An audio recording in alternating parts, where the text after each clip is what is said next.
afanada, orientada, consciente a lo que se va a enfrentar.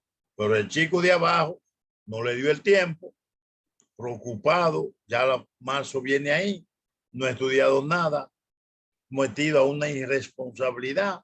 Y lo que les pasa, ¿qué le va a pasar a ese muchacho? Yo no va a sacar buena nota porque no está en eso. La chica sí, la chica tiene una actitud positiva, una voluntad seria, consciente de lo que va a enfrentar. Y quinto, la responsabilidad. Debió hacer el residente, el participante debe hacer su horario de estudio. 2 horas diarias o 3 horas diarias, distintos días, horas del día. Eso es parte de la responsabilidad que debe tener un participante. La próxima.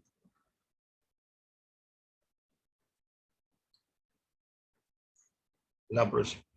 Fíjense, yo le traigo esto para que ustedes sepan dónde están las distintas escuelas de cine y cuántas plazas hay y quién avala esa distinta residencia. Por ejemplo, en el hospital Dr. Francisco Mocoso Puello hay 5 plazas, la avala la UAS.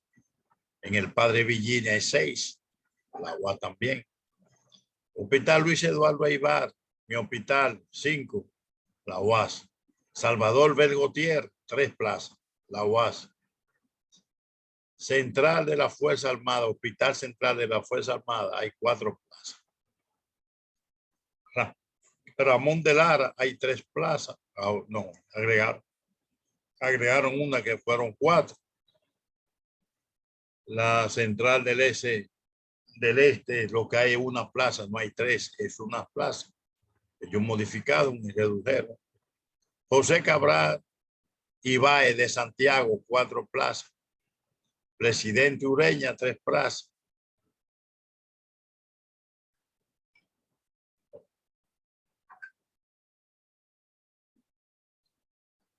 Traumatológico Juan Bosch, 3 plazas.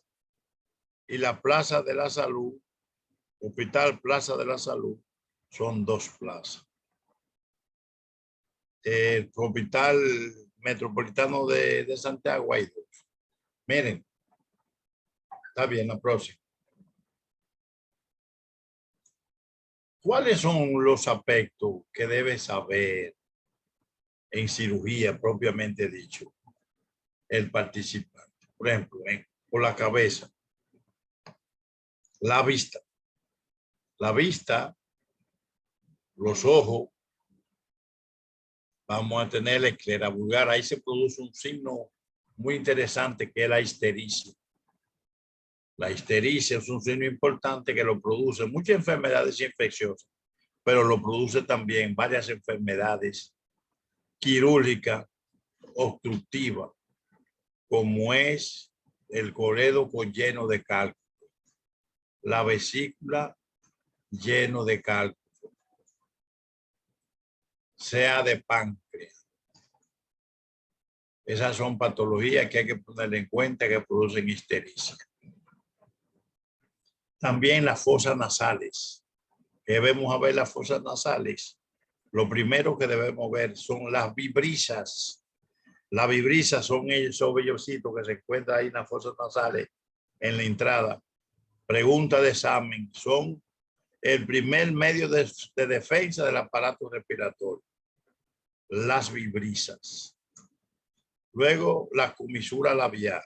En la comisura labial es importante saber que aquí aparecen patologías cancerígenas como es el epidermoide, el tumor epidermoide, que es el tumor más frecuente en la comisura labial y está relacionada a fumada de pipa. Hay que tener en cuenta en esos momentos qué está pasando. También en la comisura labial podemos observar el debajo de la lengua, histericia y deshidratación severa por obstrucción intestinal. El conducto auditivo interno es un órgano o es una parte que es importante porque ahí producen 2 cosas.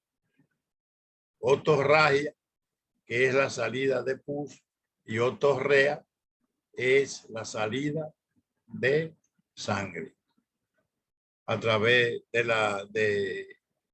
del conducto auditivo externo. Las glándulas salivares son 3. La parótida, que es la más voluminosa, esta tiene su importante porque hay un par craneal que la divide en 2, lóbulo superior y lóbulo inferior. ¿Cuál es ese par craneal? El séptimo, que es el facial. Pregunta de examen: ¿cuántas ramas da el facial o cuánto tronco cuando sale de la parótida? 2. Ahora, de estos ramos, ¿cuántos ramilletes salen? 5, que se producen aquí. 5 ramas que va hacia la cara. El cáncer más frecuente de la parótida es el tumor mixto pleomórfico. Es la inflamación de esta glándula, es una parotiditis. ¿Cómo se llama el conducto de esta glándula y dónde desagua? Pregunta de examen de Walton, de conducto de Walton, y desemboca en el segundo molar superior. ¿Dónde aparece el cáncer más frecuente de las glándulas salivares? En las submaxilares, que están por aquí, debajo del maxilar inferior. En el cuello. El cuello, ustedes saben, un cuello fino y largo, lectosómico, un cuello corto y gordito, pícnico. El cuello tiene 2 grandes triángulos, triángulo anterior y triángulo posterior. Pregunta de examen: ¿qué estructura anatómica separa el triángulo anterior del superior? El músculo esternocleidomastoide.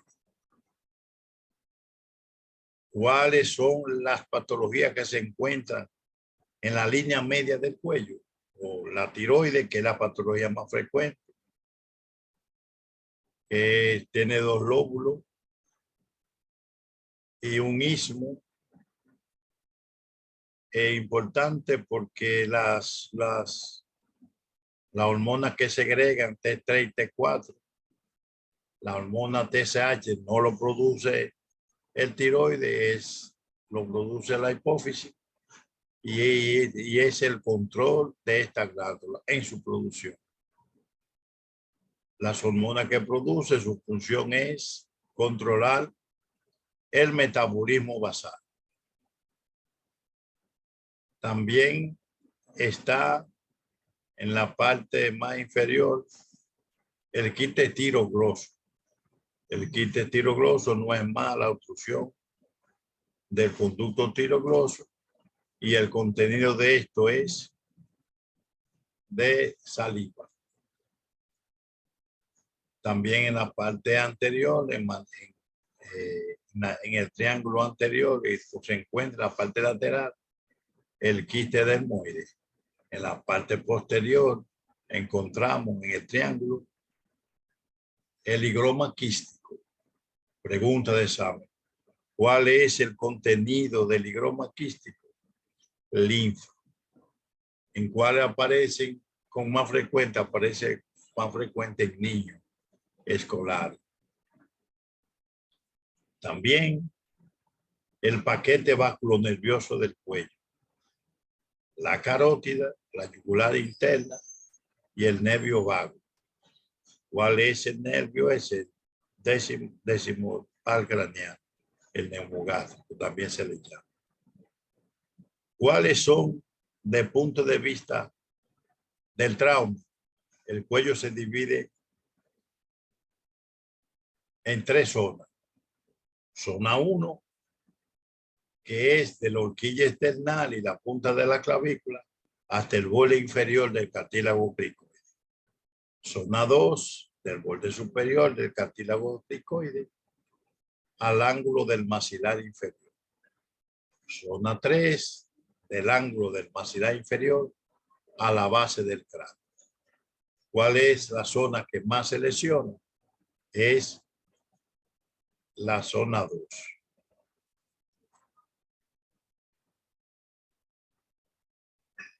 Además de eso, de esa zona, es importante reconocer que los traumas en el cuello se clasifican en penetrantes y no penetrantes. ¿Qué estructura anatómica, mi hijo, se debe violar para que hablemos de un trauma penetrante en el cuello? El músculo platisma o músculo cutáneo del cuello. Esa pregunta siempre sale. Entonces usted tiene que saber eso, tenerlo bien presente. También en la línea media del cuello tenemos la tráquea. Recuérdese que el tiroides está dosada a través de los ligamentos, a través de los tercer y cuarto cartílagos traqueales está dosado la tráquea. Ahí podemos hacer dos procedimientos. Un procedimiento de emergencia y un procedimiento electivo cuando la vía aérea superior está obstruida. Que es un procedimiento electivo, y la criquectomía es el procedimiento de emergencia para usted producir una ventilación al paciente que tenga la vía aérea superior obstruida. Entonces, en el cuello también existen las patologías laterales, que son el fibroma quístico, el higroma quiste dermoide. Encontramos eso en la parte lateral. Ya le dije que en traumas, la zona del cuello, que tú pueden ser penetrante o no penetrante. También podemos hablar de del esófago, que es una de las vísceras que se encuentra en el cuello. Y es importante porque sirve para el transporte de la cavidad bucal, del bolo alimenticio hasta el estómago. Tenemos entonces las columnas cervicales. Son 7 columnas cervicales. La primera vértebra cervical se le llama atlas. Que aquí, pregunta de examen. En trauma, cuando una fractura de la primera vértebra cervical se llama Jefferson, fractura de Jefferson, se observa por una radiografía de open mouth, boca abierta. La segunda vértebra cervical, la fractura de la segunda vértebra cervical se llama Hausmann, que también se observa con la radiografía de open. En los traumas, por eso en los traumas, que no esté en el ABC de trauma, pero hay que tenerlo en cuenta. Al paciente inmediatamente se debe inmovilizar con un collarín para que no haya desplazamiento de, la vértebra cervical. Porque un desplazamiento de la vértebra cervical puede producir una lesión de la médula, y ahí mismo pasó el palé con ese paciente. Luego del cuello pasamos al tórax. El tórax, hay un tórax superior, un tórax inferior. El tórax inferior se divide en tórax anterior, tórax medial y tórax posterior. Es una división clásica. Existen patologías importantes como son los derrames pleurales. ¿Qué es un derrame pleural?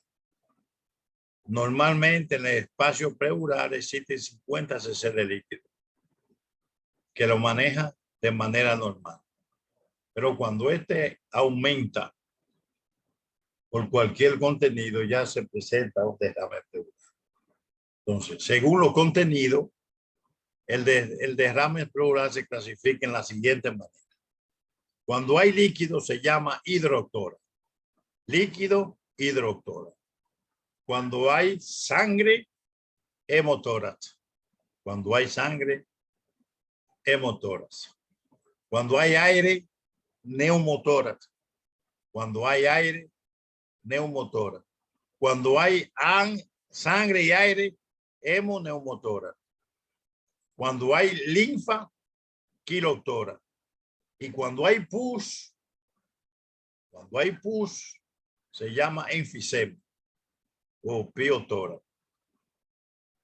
El 85% de estos pacientes se resuelve con la toracotomía mínima bajo sello de agua, famoso tubo de pecho. Pregunta de examen. ¿Dónde se coloca el tubo de pecho?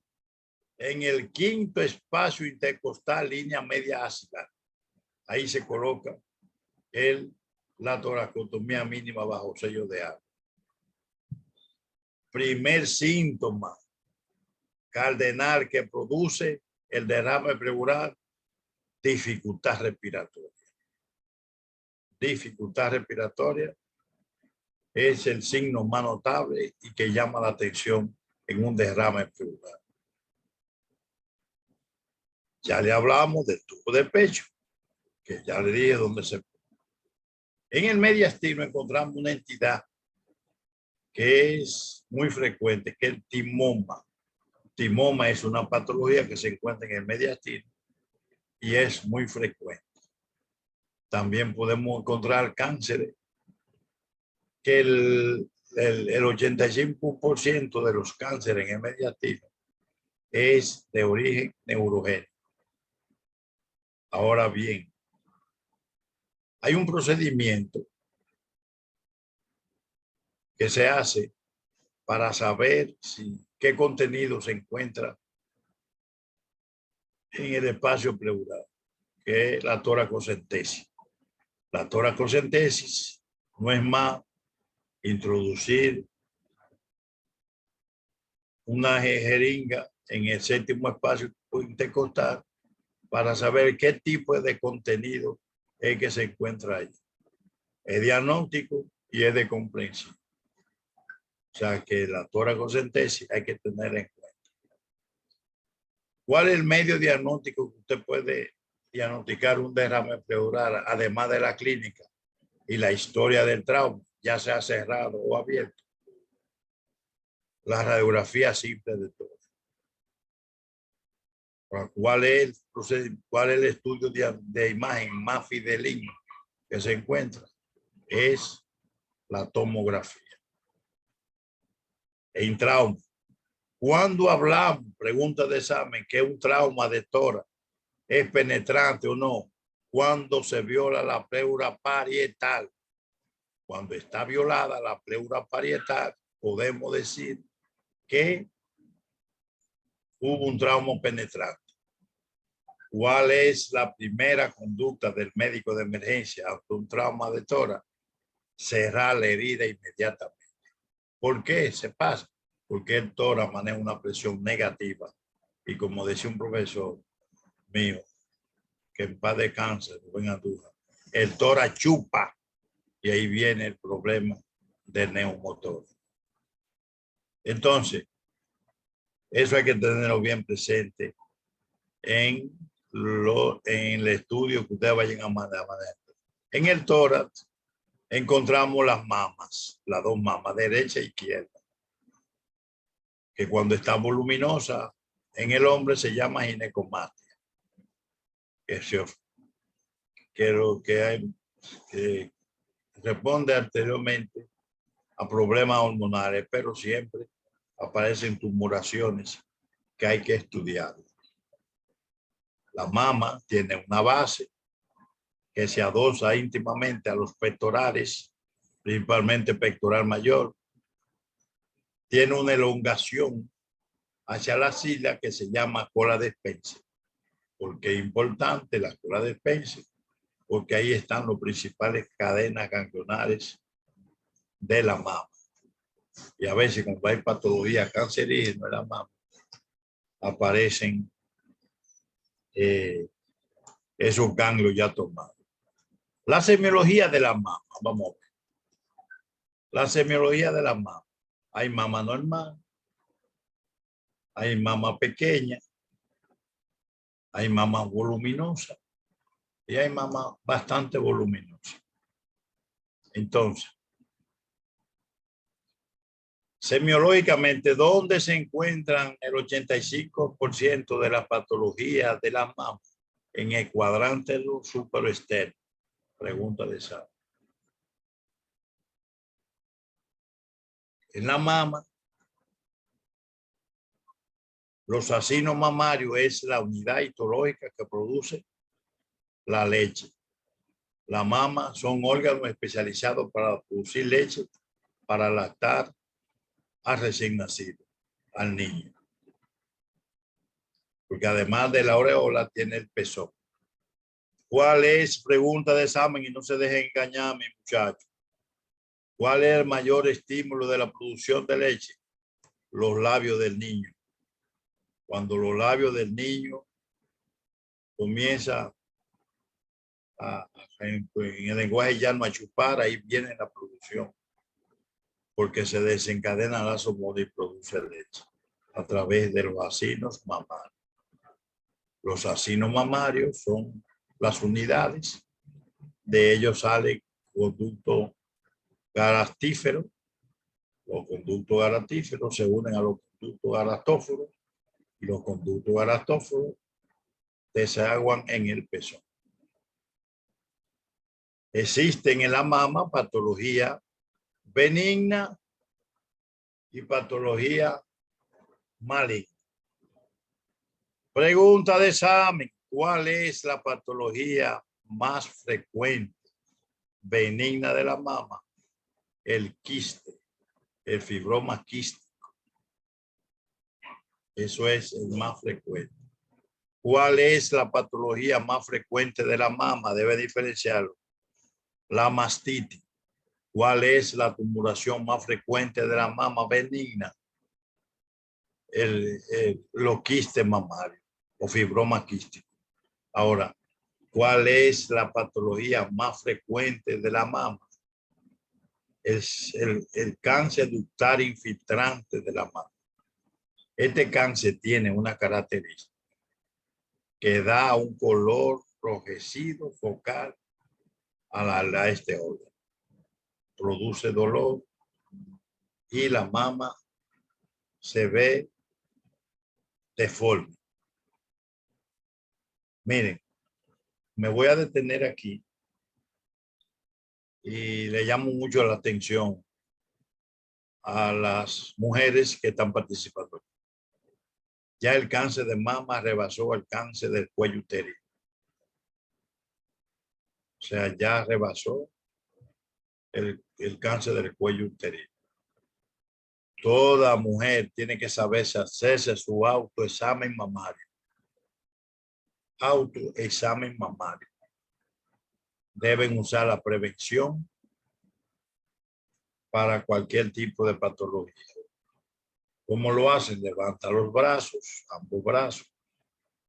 Bajan si usted se va a examinar la mama derecha, levante el brazo y ese brazo lo lleva a la nuca.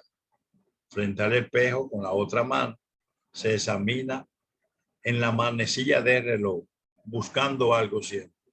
Y ahí pueden ustedes encontrarse.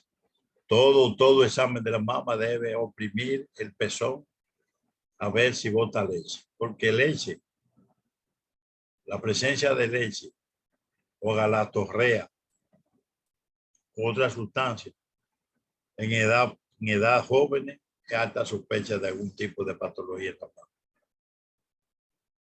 Inclusive, ya en personas adultas, mujeres adultas, que se oprime y bota leche, sin estar en edad productiva, hasta sospecha de algún tipo de patología. Adelante. La siguiente.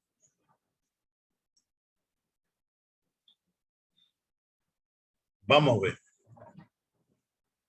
el abdomen, pared abdominal. La anatomía de la pared abdominal. La anatomía de la pared abdominal tiene que sabérsela, porque si le pregunta cuáles son los músculos, excepción los músculos de la pared abdominal, con excepción oblicuo mayor, oblicuo menor, transverso y piramidal, que es sin contar. Eso tienen ustedes que tenerlo presente, la cavidad abdominal. La anatomía de la pared abdominal vamos a encontrar una cicatriz, que es la cicatriz umbilical, que con frecuencia ahí salen hernias. ¿Cuáles son las debilidades de la pared abdominal? El triángulo de Spinger y el triángulo de Hasselbalch. Tienen ustedes que tener eso presente, porque por ahí salen hernias. Son debilidades del abdomen. La irrigación. Tienen ustedes que saber quién irriga esa área. Porque si ustedes no saben eso, lo puede. ¿Quién irriga el abdomen? Entonces, la epigástrica superficial y profunda son las que. La inervación. La inervación del abdomen sale de los últimos 6 nervios intercostales de ambos lados y dan inervación al abdomen. Los defectos naturales, ya se lo dije, el espacio de Springer y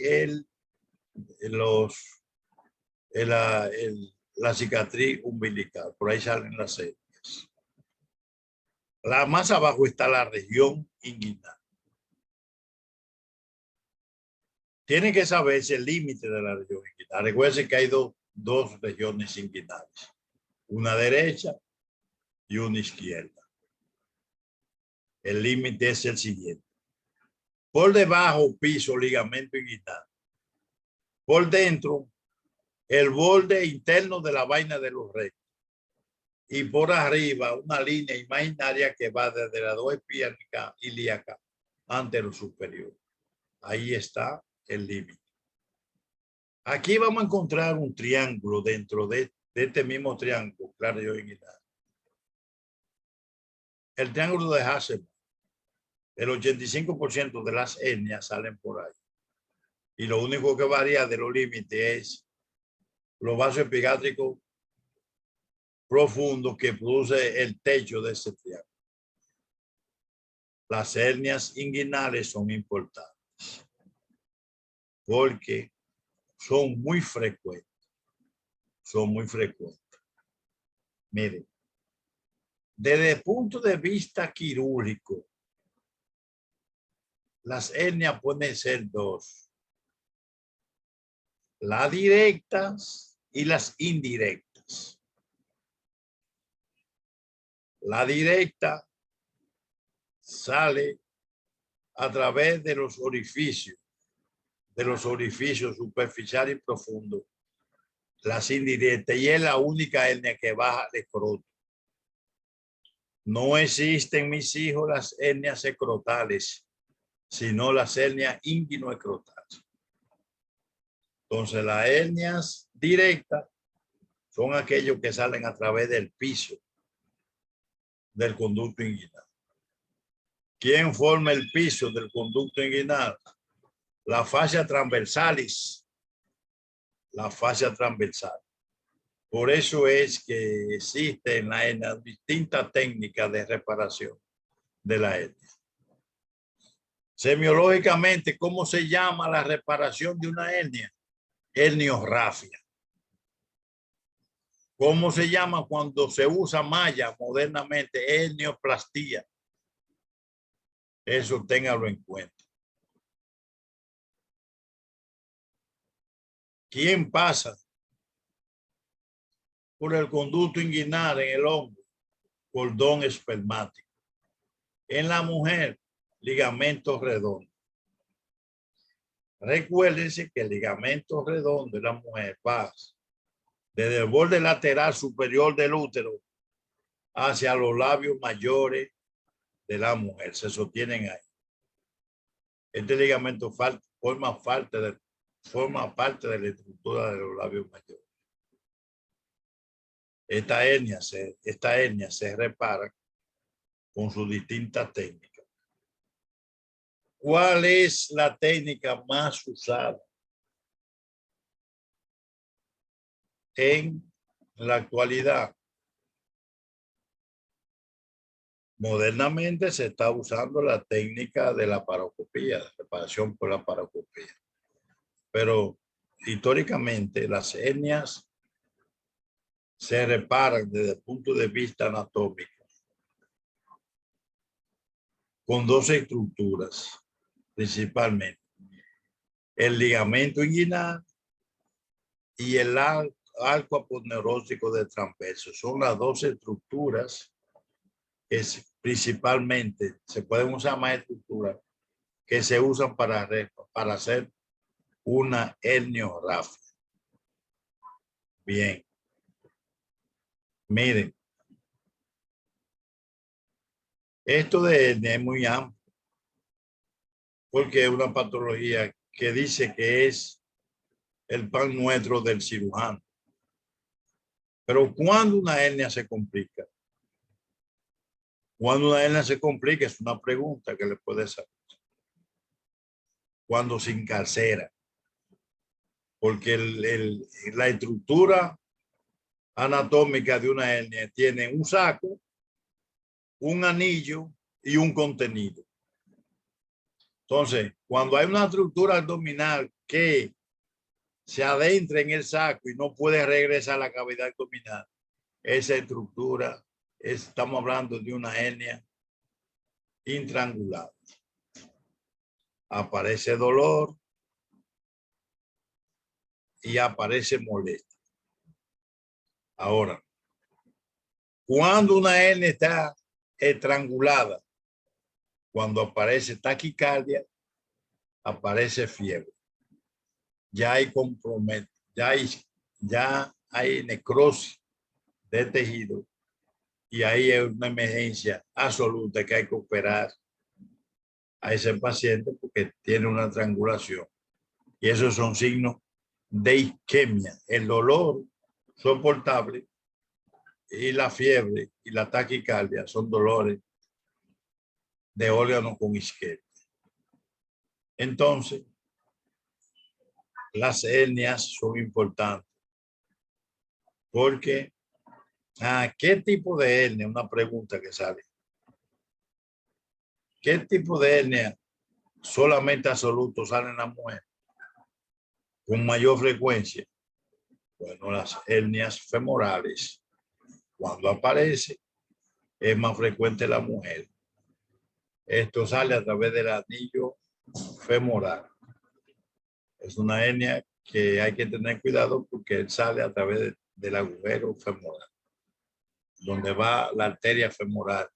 Luego, después de que cambia de nombre, es ilíaca interna y ella sale a través de ahí, después del ligamento inguinal y cambia de nombre. Por ese edificio salen las hernias femorales. Son más frecuentes en mujeres. Miren, el trauma de la cavidad abdominal. Dijimos ahorita que la fascia transversales era la unidad anatómica que podíamos decir que es penetrante y no penetrante. Dijimos en el tórax que la pleura parietal es la frontera en el tórax cuando se viola, que es penetrante y no penetrante. Pero en la cavidad abdominal hablamos de trauma penetrante, no penetrante, cuando se viola el peritoneo. Cuando se viola el peritoneo es penetrante. Cuando no se viola, no es penetrante. Ahora existen otro tipo de traumas en la cavidad abdominal que son traumas cerrados. Miren, les voy a dar esta clave. Dice la pregunta. En trauma penetrante, ¿cuál es el órgano que más se lesiona? Las vísceras, o sea, los intestinos.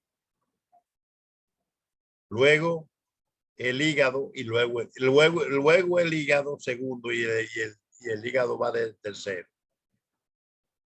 ¿Cuál es el órgano que más se lesiona en trauma no penetrante? El intestino también. El intestino es el que más se echa. ¿Cuál es el trauma que más se lesiona en trauma cerrado del abdomen? El vaso. Sigue siendo el vaso, a pesar que hay una controversia entre el vaso y el intestino, no, pero es el vaso. Ustedes saben que en la cavidad abdominal existe la cavidad abdominal propiamente dicha, que están los órganos de la cavidad abdominal, hígado, vaso, intestino, colon, vesícula, todo eso, parte del páncreas, pero en el retroperitoneo existe el riñón, el ureter, las suprarrenales, todo eso solo. Entonces, los órganos el órgano que más se lesiona en trauma penetrante de abdomen es el riñón, o los riñones. El trauma no penetrante sigue siendo el riñón, pero en trauma cerrado es el duodeno. El duodeno se lesiona frecuentemente más en trauma penetrante, en trauma cerrado. Entonces debemos tener bien en cuenta eso ante los traumas abdominales. También es importante la valoración del trauma, del trauma abdominal. Porque el trauma abdominal es, tienen ustedes tenerlo en cuenta y saberlo. Recuerden que la primera causa de muerte en la República Dominicana son los accidentes automovilísticos. Y el trauma abdominal se lesiona en un 4% de todos los traumas de la economía del cuerpo humano. O sea, que es frecuente. Y aquí se da mucha puñalada, aquí se da mucho tiro. Y ahora con estas variaciones de los teteos que pelean, hay muchos traumas abdominales.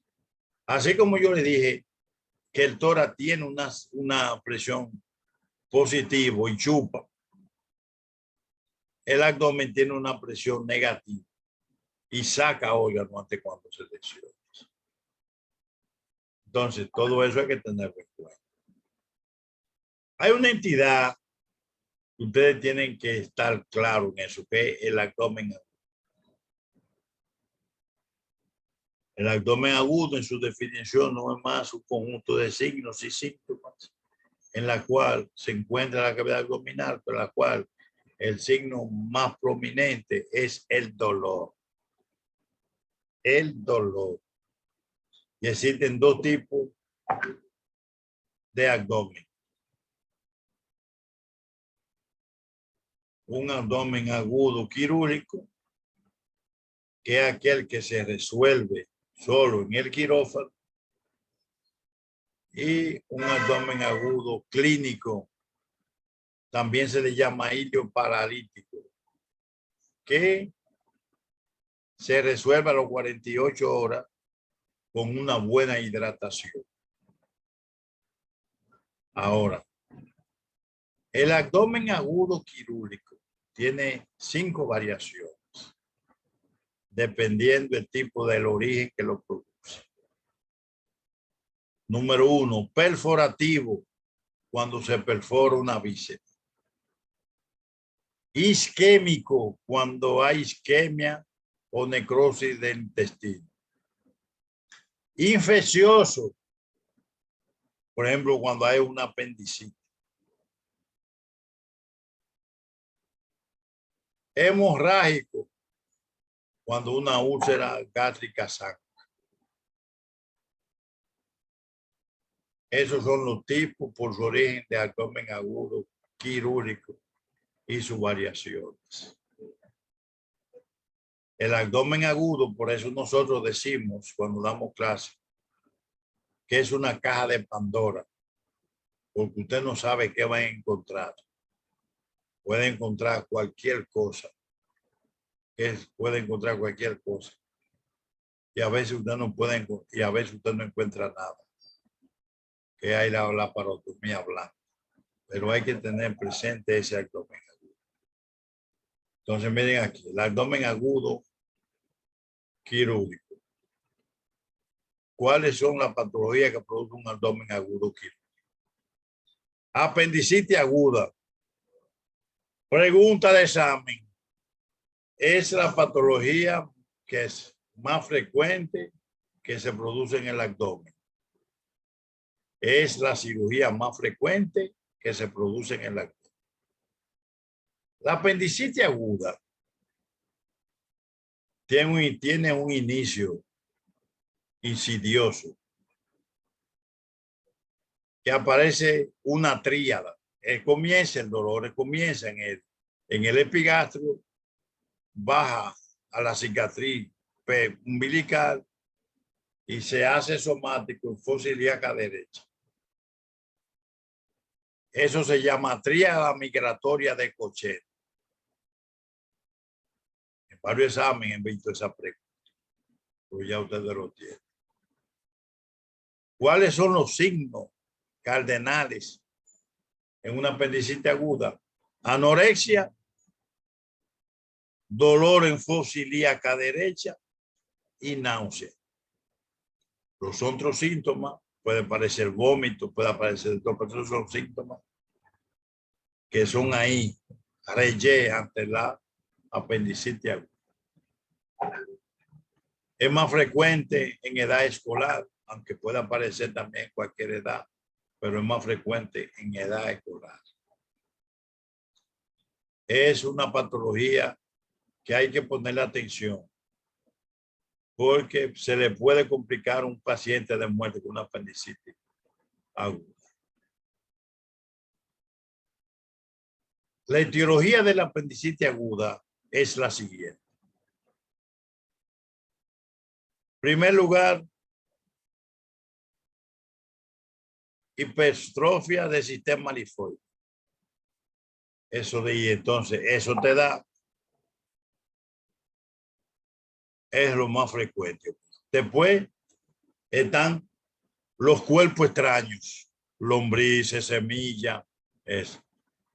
Tercero, fecalitos, que no son más trocitos de heces fecales que se penetran en la luz del apéndice y producen apéndice.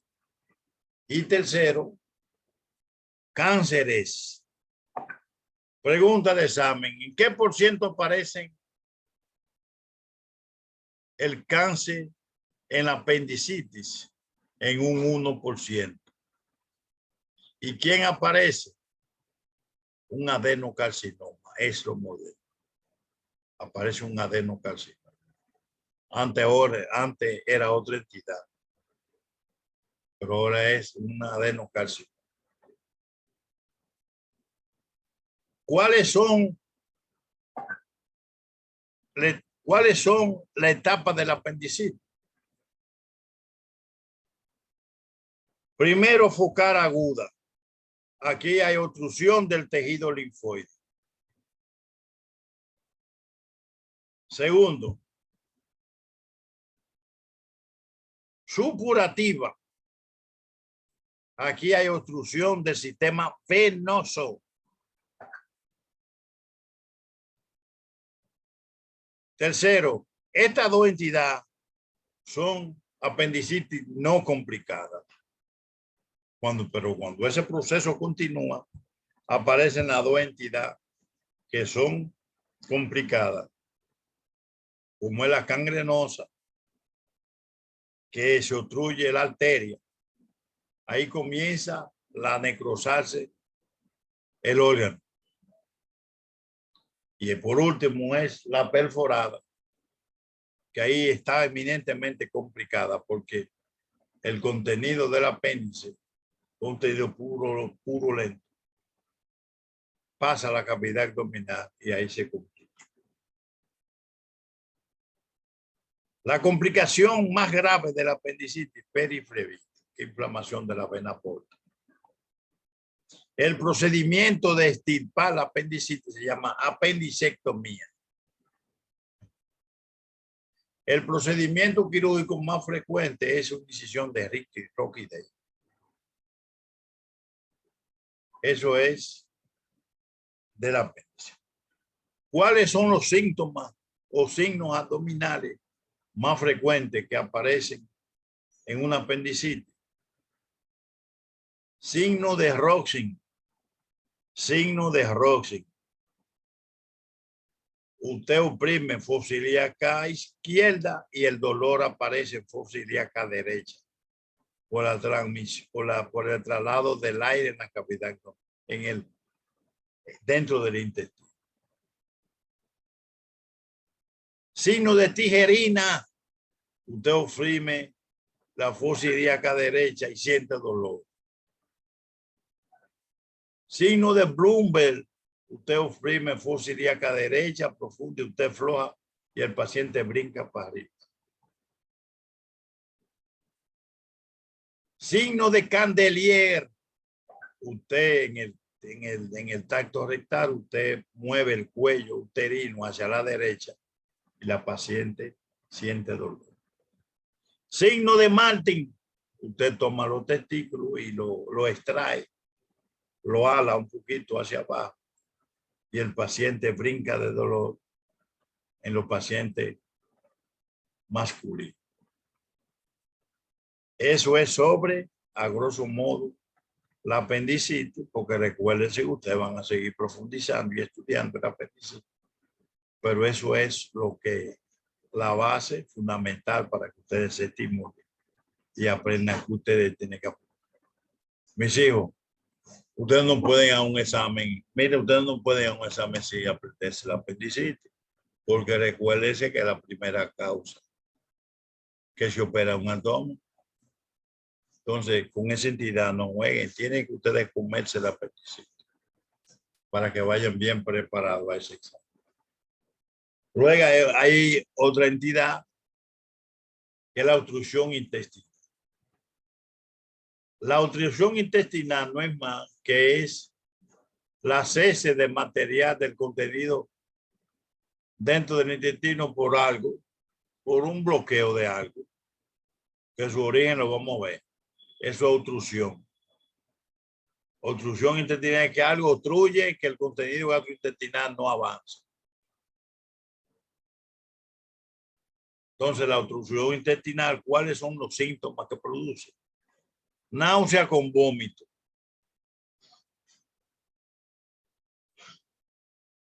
Distensión abdominal. Aparece distensión abdominal. Aparece constipación y obstipación. Si a usted le pregunta, ¿cuál es la diferencia de obstipación y constipación? Que la constipación sale aire, pero no sale el contenido de masa. Y la obstipación no sale ni aire, ni es fecal. Es la diferencia. Entonces, la obstrucción intestinal, la causa puede ser de distintas formas, como bridas y adherencias, hernias, pero fundamentalmente la obstrucción intestinal puede ser extrínseca e intrínseca y obturatriz. Cuando una obstrucción intestinal es obturatriz, cuando el contenido obstructivo está dentro de la luz del intestino, del órgano. Ejemplo, los azoados, los besoares, los parásitos y los fecalomas. Esos son ejemplos de obstrucción intestinal. Obstrucción intestinal extrínseca, cuando el pacto obstructivo está fuera de la luz, como es bridas y adherencias y las hernias internas. Primera causa de obstrucción intestinal en paciente operado, bridas y adherencias. También tumoraciones pueden ser extrínsecas. Intrínseca, cuando el tumor está en la pared interna del órgano. Los cánceres pueden producir diverticulitis. Y esos tipos pueden producir obstrucción intestinal. La obstrucción intestinal, si no cede a 48 horas, hay que llevarlo al quirófano. Porque hay que evitar una perforación, una translocación bacteriana, que es muy malo para el paciente. Entonces aquí están las bridas y adherencias. Son entidades que aparecen en pacientes más frecuentes ya operados, pero que también pueden aparecer en pacientes no operados. Las bridas no son más que elongaciones de tejido de la pared al intestino. Las adherencias cuando el intestino per se pega y producen este tipo de intestino. Hay una entidad que es bastante, no es muy frecuente, pero aparece, es una trombosis mesentérica. Cuando las arterias y la vena del intestino se obstruyen, producen coágulos y esto no permite irrigación. Ahí viene la necrosis intestinal. La necrosis intestinal, el tratamiento es extirpar toda la área. Es bastante peligrosa porque el ser humano no puede sobrevivir sin intestino. El intestino es vital. ¿Por qué? Porque a través de los intestinos es que se nutre el ser humano. Entonces la trombosis mesentérica te da frecuentemente un síntoma parecido al de la apendicitis. Y el diagnóstico con frecuencia tú lo encuentras haciendo la laparotomía exploratoria. Entonces, esa entidad hay que saberla manejar. Aparecen con mayor frecuencia en pacientes hipertensos, pacientes que han vivido, que han manejado medicamentos y antihipertensivos con altos niveles de coagulación. La perforación de víscera hueca. Pregunta de examen. La causa más frecuente de perforación de víscera hueca es la úlcera péptica. Úlcera péptica. Ese más frecuente aparece en el antro pilórico. Es muy frecuente. Esta úlcera, la víscera hueca, su perforación, te da un signo que es un neumoperitoneo. El neumoperitoneo no es más que presencia de aire en la cavidad abdominal y esto se coloca por debajo del hígado generalmente, porque como el aire sube, se acumula ahí. El neumoperitoneo debemos tenerlo en cuenta porque aparece debajo del hígado del lado derecho, porque si aparece del lado izquierdo, se va a confundir con la cámara gástrica. Y eso hay que tenerlo bastante presente. ¿Con qué radiografía usted se da cuenta de ese neumoperitoneo? Con una radiografía de tórax, de pies. Entonces, mire, en el examen físico, ese neumoperitoneo nos da un signo que es característico, una perforación. Signo de Joubert. ¿Qué es el signo de Joubert? Cuando usted palpa y percute el hipocondrio derecho, generalmente esa percusión es mate por el hígado, pero cuando usted encuentra timpanismo, ya hay presencia de aire. Vuelvo y repito, ¿por qué medio usted se da cuenta? Por una radiografía de tórax. Es el mejor medio de diagnóstico para se ve ahí el aire. También produce perforación la apendicitis cuando se perfora. Los divertículos se perfora normalmente. Entonces, esa entidad que ahora yo se la estoy presentando a ustedes, que es la úlcera péptica, es una úlcera, es una entidad que aparece desapercibido así rápido. Usted está jugando dominó en su casa con sus amigos y de repente usted se siente ese dolor repentino. Está asociado a medicamentos de los AINES. Está muy íntimamente relacionado. Claro, pues ya usted está, si le indicaron AINES, porque usted siente molestia por una gastritis, pero está últimamente. Recuérdese que la úlcera está relacionado al Helicobacter pylori. El Helicobacter pylori es el responsable en los últimos tiempos de producir las úlceras pépticas y se complica.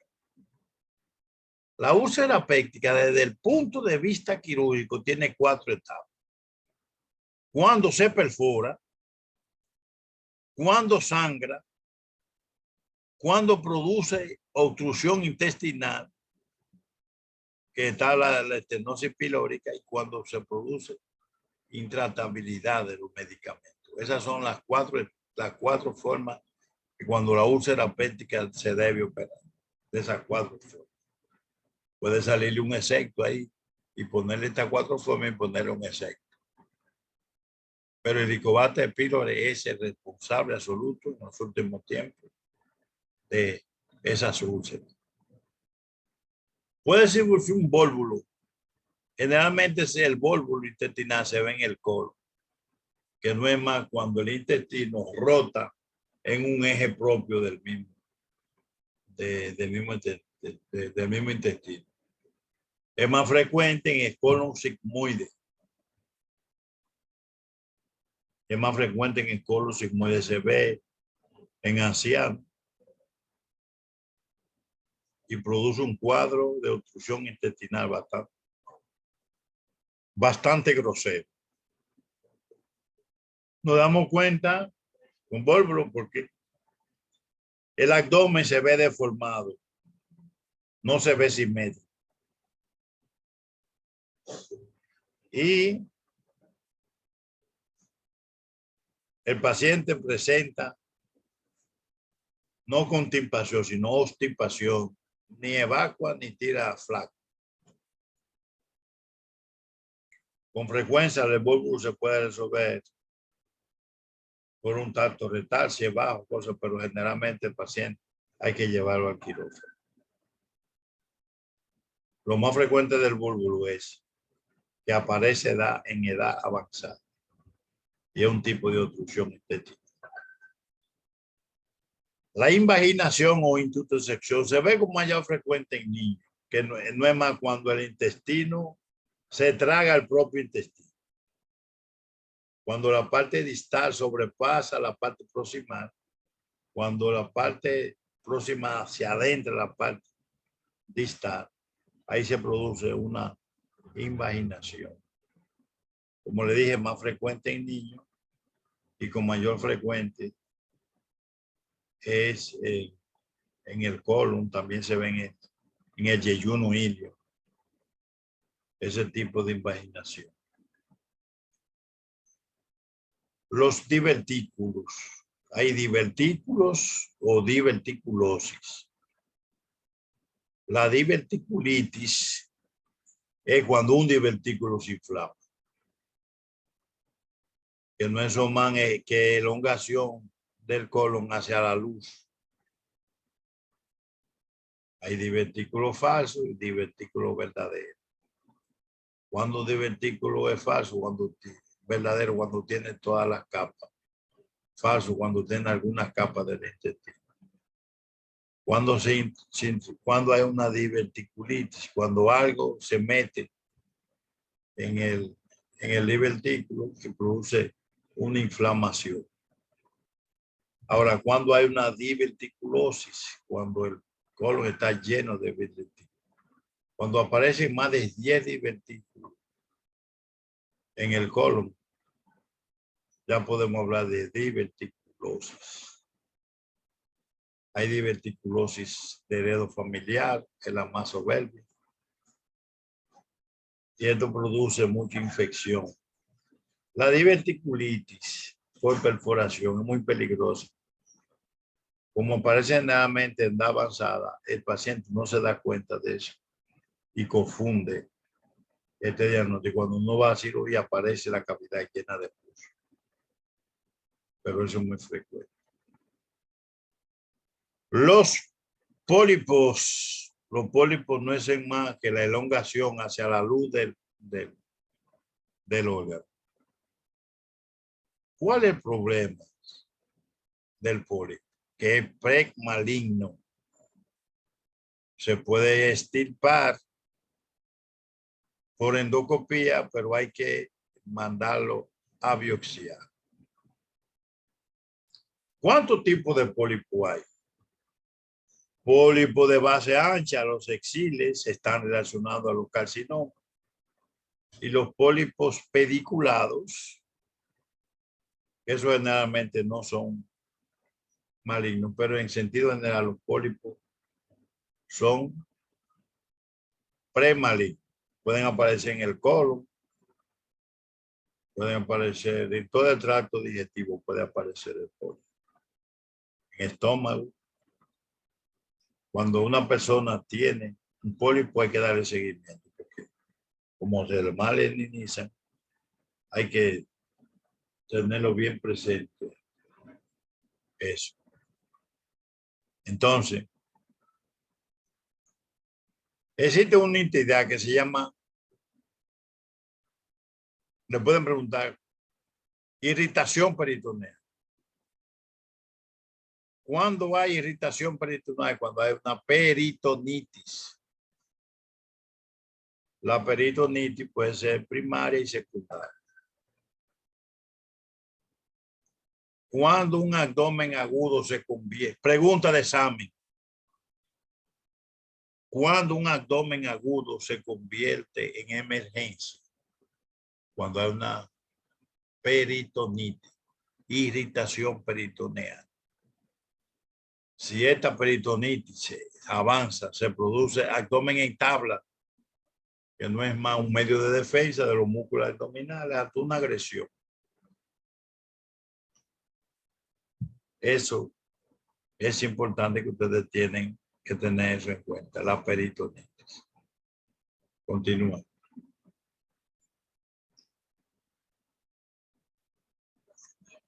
La siguiente, por favor. Bien. Los miembros superiores. En los miembros superiores, que son los brazos y antebrazos y la mano, debemos tener presente la irrigación. La irrigación, ustedes saben que aquí tenemos, en el hueco axilar, tenemos la arteria axilar. Ahí del pulso axilar. La arteria humeral, encontramos la arteria humeral, el pulso humeral. El antebrazo La pasó encuentra toda su vida jodiendo con cultura, pues tiene mucha cultura. la arteria radial y la cubital, que lo vamos a encontrar en el antebrazo. Esto es importante, estos pulsos, porque aquí aparece una entidad que se llama signo de Allen. ¿Cuál es el signo de Allen? El signo de Allen, un procedimiento, una maniobra que usted hace para valorar la irrigación de la mano. Usted sabe, la cubital y la radial desaguan en la mano, que son dos arterias, y se encuentra aquí en la muñeca. Se obstruye digitalmente una. Y si la mano se torna blanca, hay una obstrucción de la cubital. Cuando usted obstruye la cubital y la mano se pone blanca, hay una obstrucción de la radial. Y así simultáneamente. Eso está dado así. Los traumas son frecuentes. Decía el doctor Marco Núñez que no le hacemos causa con mayor frecuencia a las manos, pero con las manos es que uno produce su recurso económico para uno comer, educar y mantener su familia. Lo que hay que tener bastante frecuente las manos. Hay que cuidar las manos. Ese gran profesor egresado del Morgan, que siempre nos enseñó la importancia de las manos, que sinceramente en los estudios universitarios, inclusive en la anatomía, no le hacíamos caso a las manos. Pero ya hay que ponerle caso a las manos por su gran importancia. Además, ya las manos están sometidas en los regímenes de pensiones y jubilaciones que hay que ponerlo, que hay que tenerlo en cuenta. Los miembros inferiores, pues, usted camina con ellos y trabaja y te mueve. La irrigación está dada primero, mira. Cuando la ilíaca externa, cuando allá en el promontorio que se divide la aorta en dos ramas dentro de la cavidad abdominal, da la ilíaca, el tronco iliac, los dos troncos, pero ese tronco da dos ramas, que es la ilíaca interna, que va a la parte interna a irrigar la parte interna, los genitales externos y todos esos órganos. Pero la externa va hacia abajo.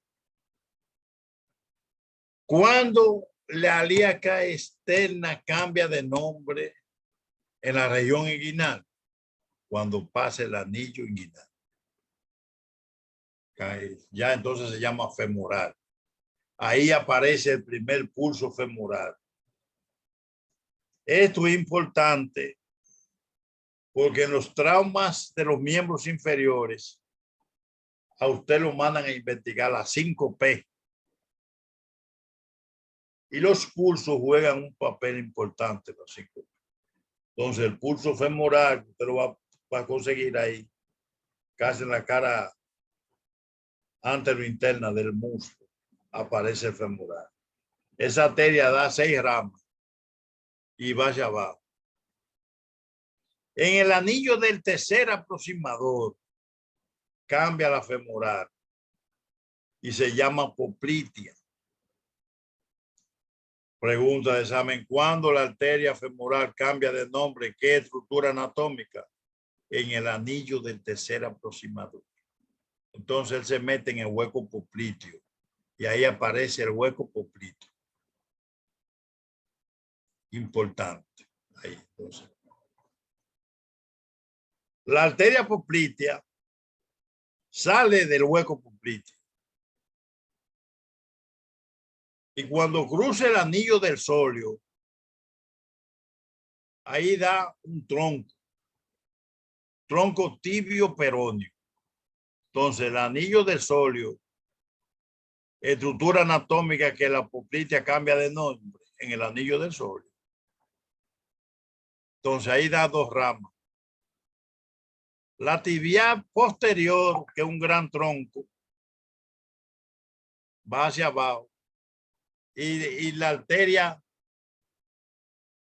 tibial anterior o pedia, que esa va hacia abajo. La tibial anterior, que va en la cara anterior de la pierna. En el arco plantar, cuando él cambia así, se convierte en pedia. En el arco plantar, y ahí aparece el pulso pedio. Ahí el pulso pedio. Pero la tibial posterior va por dentro, en la cara interna de la pierna. Y pasa por detrás del maleolo interno. Por detrás del maleolo interno. Ustedes se equivocan con mayor frecuencia y dicen que en el maleolo externo. No, es interno. Y ahí detrás del maleolo interno aparece el pulso tibial posterior. Una pregunta que ustedes son comen bien. ¿Cuál es el pulso más importante de esos dos ahí abajo? ¿El tibial o el pedio? Ustedes tienen que contestar el tibial, porque el 10% de la población no aparece el pulso pedio. Pregunta de examen y es un gancho. Tienen ustedes que tener eso presente. Entonces, En los traumas, ¿cuáles son las 5 P? Paint, porque eso en inglés.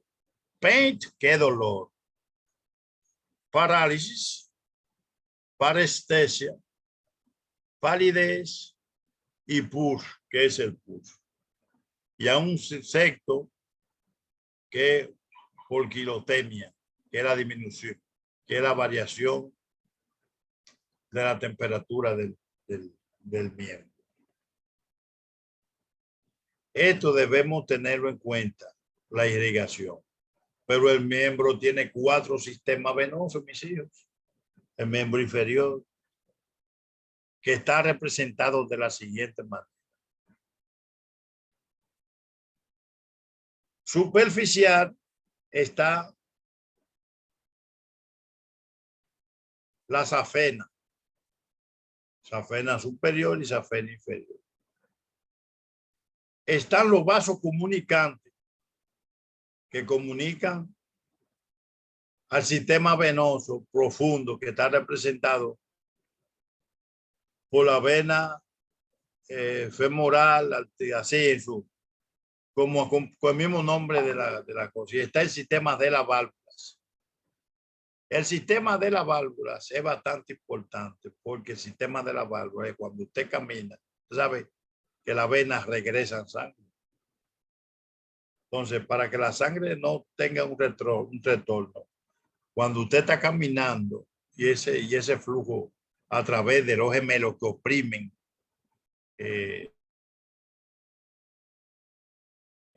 ese tema, ella cierra la válvula para que la sangre no retorne y siga así. Y sigue. Cuando estas válvulas, que es el tercer sistema, se hacen insuficientes, aparecen las varices. Las varices, que no son más que venas tortuosas, porque el sistema de válvulas, que la vena está en porque el sistema de válvulas está dañado.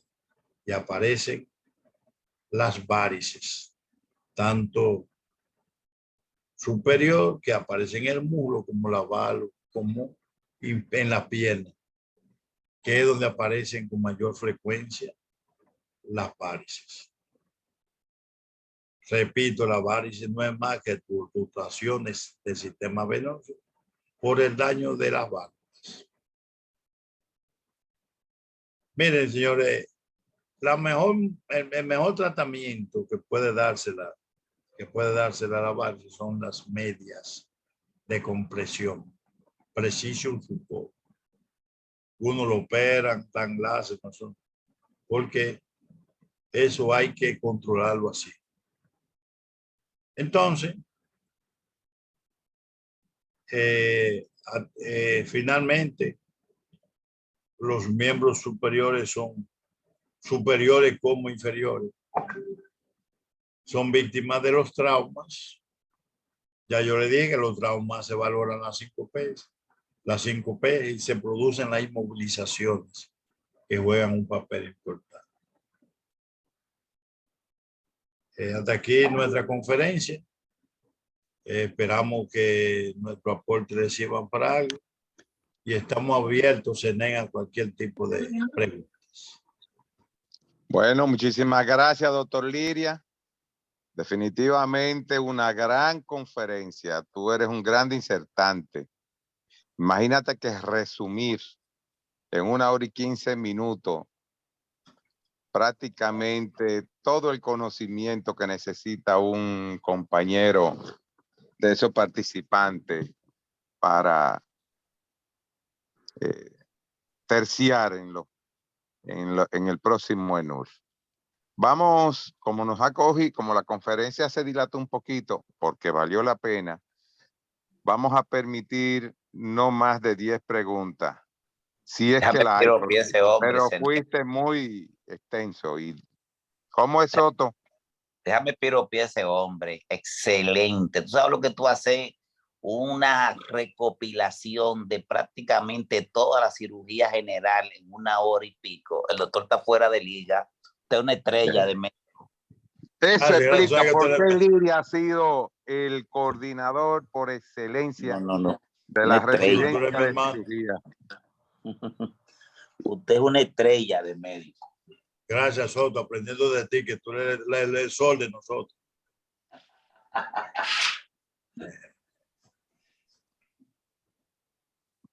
Pregunta, Zenén. Bueno, veo a Melissa ahí que está levantando la mano, pero lo que veo son muchas felicitaciones, Liria, muchos aplausos.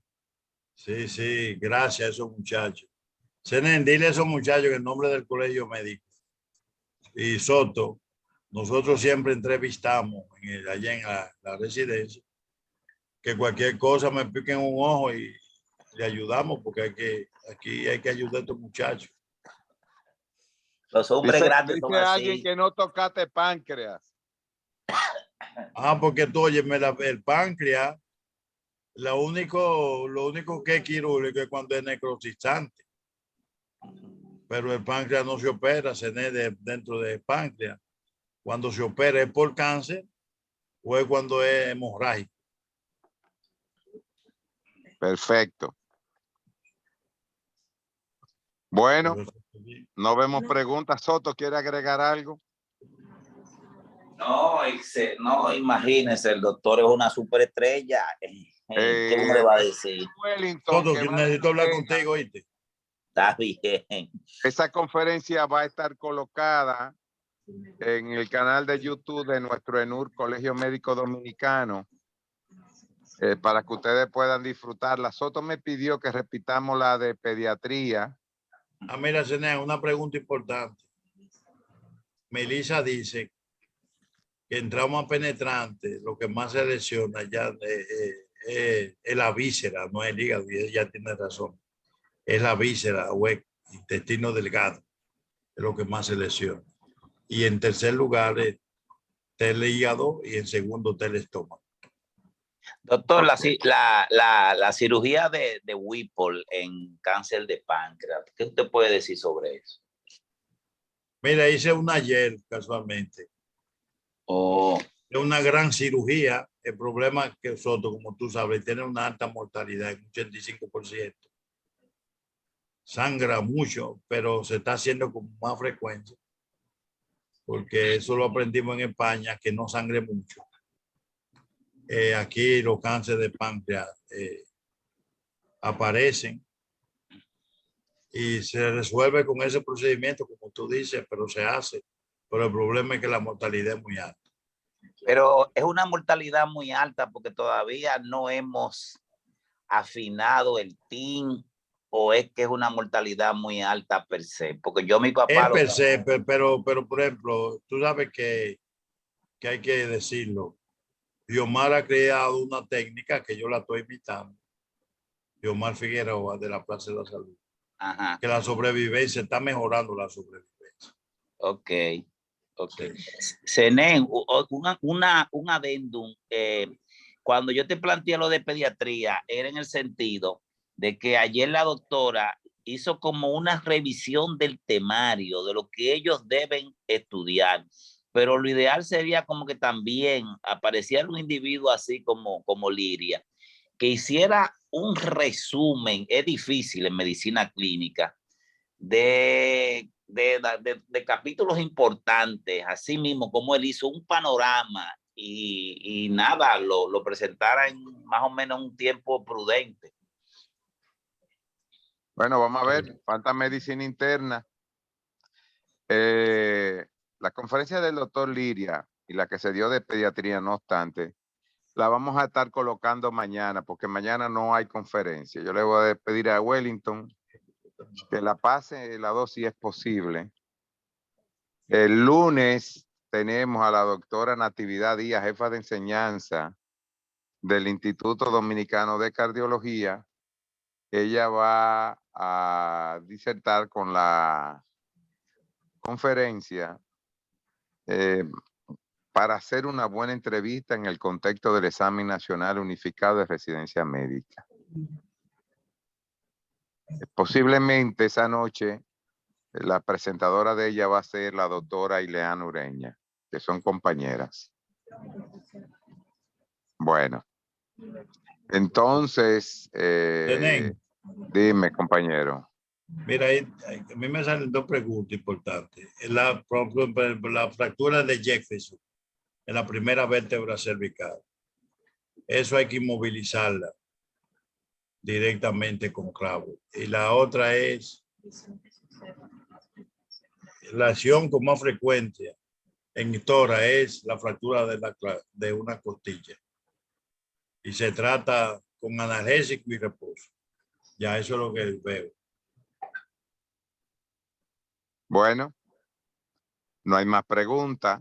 Prácticamente casi 2 horas con el maestro Emigio Liria, coordinador de la residencia de cirugía general del Hospital Luis C. Aybar. Un verdadero maestro.